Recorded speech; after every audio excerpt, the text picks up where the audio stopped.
कहानी का नाम धरती का सच्चा बेटा।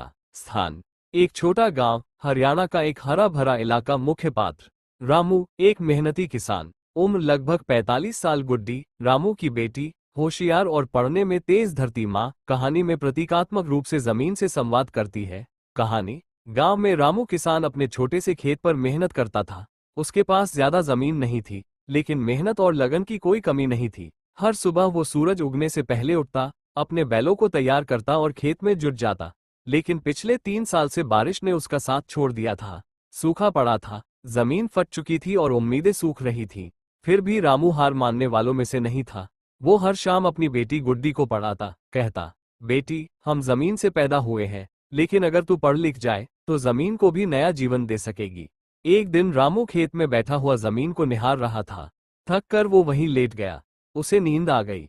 सपने में धरती माँ आए, बोली, रामू, तूने कभी मेरा साथ नहीं छोड़ा। अब मेरी बारी है। कल सुबह तू जिस जगह बीज बोएगा, वहां पानी खुद ब खुद निकल आएगा। बस भरोसा रखना। रामू की नींद खुली।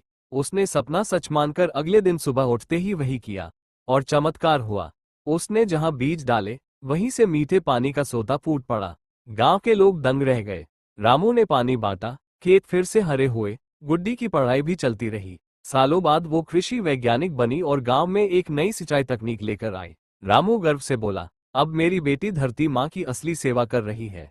सीख, मेहनत और उम्मीद कभी जमीन नहीं छोड़ते। किसान सिर्फ अन्न नहीं, बल्कि भविष्य भी उगाता है। अगर बेटियां शिक्षित हों तो वे धरती को भी नई